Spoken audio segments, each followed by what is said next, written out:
Purvanchal university ఇది కేవలం university కాదు, మీ సక్సెస్ స్టోరీకి చిరునామా.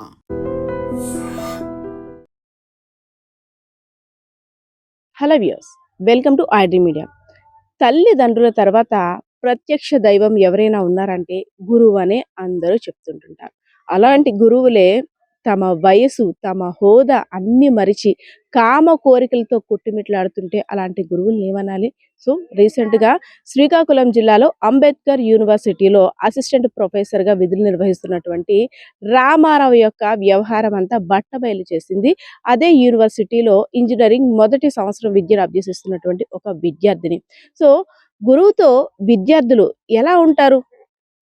ఏదైనా డౌట్స్ వచ్చినా, లేదంటే తమ సబ్జెక్టుకి సంబంధించి, తమ చదువుకు సంబంధించి కాస్త చనువుగా మాట్లాడడం, అదేవిధంగా ఒక దేవునిగా ఊహించుకుంటుంటారు. సో అలాంటివన్నీ కూడా ఆసరాగా తీసుకున్నటువంటి ఆ రామారావు అనే వ్యక్తి ఒక విద్యార్థినికి ఫోన్ చేసి, నువ్వు పరీక్షల్లో పాస్ అవ్వాలంటే నేను చెప్పినట్టు చేయాల్సిందే. సో నీకు 8 సెమిస్టర్స్ ఉన్నాయి, అవి పాస్ అవ్వాలంటే నేను ఎలా చెప్తానో అలా చేస్తే సరిపోతుంది అంటూ నానా రకాలుగా వేధించడం మొదలుపెట్టారు. ఇంక ఇదంతా కూడా ఓర్చి ఆ విద్యార్థిని ఎలా అయినా సరే ఈయన వ్యవహారాన్ని బట్టబయలు చేయాలనేసి అని కాసు కూర్చుంది. సో ఫోన్ రానే వచ్చింది, వెంటనే రికార్డ్ కూడా ఆన్ చేసింది. సో ఆ కీచక టీచర్ మాట్లాడుతున్న మాటలు వింటే ప్రతి ఒక్కరు కూడా ఇలాంటి గురువులు కూడా ఉంటారా, గురువుకి మనం ఎంత ప్రాధాన్యతనిస్తున్నాం, అలాంటిది ఇలాంటి గురువుల్ని చూస్తే ఇంకేమనాలి కూడా ఒక్కొక్కరు కూడా ఒళ్ళు మండేటట్టు మాట్లాడాడు. ఎందుకంటే విద్యార్థినితో మాట్లాడుతున్న మాటలు చూస్తుంటే, నీకు నేనున్నాను, ఏదైనా సరే నేను చూసుకుంటాను, నన్ను అర్థం చేసుకో, ఐ వాంట్ యు, నీ అభిరుచికి తగ్గట్టు నేను, నా అభిరుచికి తగ్గట్టు నువ్వు ఉండాలి. మా ఇంటికి రా, నేను నిన్ను కాంప్లెక్స్ దగ్గర పికప్ చేసుకుంటాను. మా ఇంటికి వచ్చిన తర్వాత నువ్వు నన్ను సార్ అని పిలిస్తే నాకు నచ్చదు, ఎందుకంటే నువ్వు నన్ను ఏవండి అని పిలాలి. సో మనం అభిరుచుల్ని అటు ఇటు మార్చుకుందాం.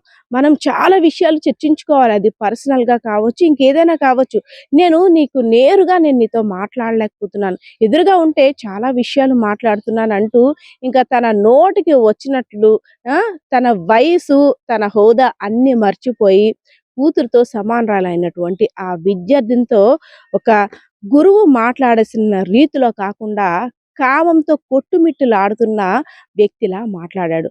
సో వెంటనే ఎన్నిసార్లు ఆ విద్యార్థిని ఆ ప్రొఫెసర్ మీద చాలా మందికి చెప్పినా వాళ్ళెవరూ నమ్మలేదు కూడా.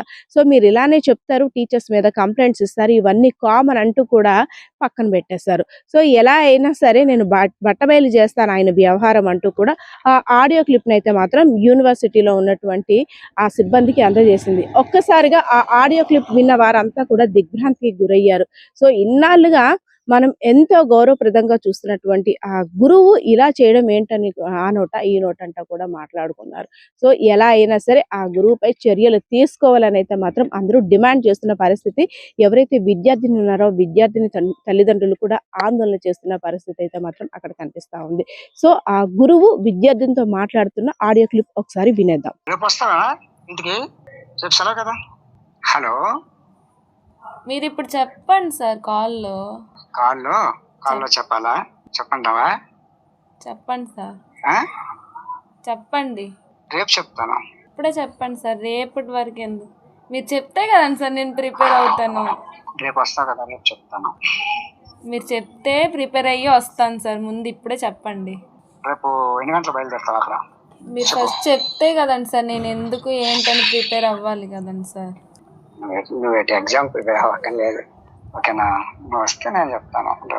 వస్తే ఎలా సార్ చెప్తారు? ఫస్ట్ మీరు చెప్పండి, తర్వాత చెప్పండి సార్. ఎందుకు తర్వాత ఏదో ప్రిపేర్ అయ్యి ఏదో చేసి వస్తాను, మీరు ఇప్పుడు చెప్పండి. చెప్పమంటావు అంతేనా? సార్ చెప్పండి. ధైర్యం ఉందా? ఉంది సార్. ఎలా ధైర్యం ఉంది? ఎలా ధైర్యం ఉందంటే మీరు ఫస్ట్ చెప్పండి సార్, ఎలా ధైర్యం ఉందో తెలిసిపోద్ది కదండి sir. I passion on you.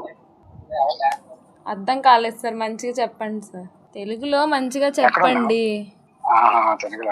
మా ఫ్రెండ్స్ అందరూ మెస్కి వెళ్ళారు, ఒక్కదాన్ని రూమ్ లో ఉన్నాను సార్. కరెక్ట్ చూడు, రూమ్ కి గోడలు ఉంటాయి, గోడలకు చెవులు ఉంటాయి. అలాంటివి ఏంటి లేదు సార్, ఎగ్జామ్ రేపు లేదు కదా, అందరు పడుకొని ఉన్నారు, అందరు మెస్కి వెళ్ళిపోయి ఉన్నారు. పడుకొని ఉన్నారు కొంతమంది. ఈ రూమ్ లో కాదు, వేరే వాళ్ళ రూమ్ లో అంటున్నాను. ఓకే, స్ట్రైట్, ఓకేనా? హలో, చెప్పండి సార్. నువ్వంటే ఇష్టం అంతే, అంత మించి మరి. దేనికి ఇష్టం సార్? అదే రేపు Anyway, రమ్మంటున్నారు కదండి సార్, వస్తే ఏం చేద్దాం అనుకుంటున్నారు? వస్తే యాజ్ యువర్ వేస్. మీరు చెప్తే కదండి సార్ నాకు తెలుస్తుంది. నువ్వు వస్తే కదా. మీరు చెప్పండి సార్ 8 సెమిస్టర్స్ ఉంటావు, 8 సెమిస్టర్స్ ఉంటావు. వి ట్రావెల్ బోత్, కలిసి ట్రావెల్ చేద్దామని. ఏంటి సార్ మళ్ళీ చెప్పండి? కలిసి ట్రావెల్ చేద్దామని.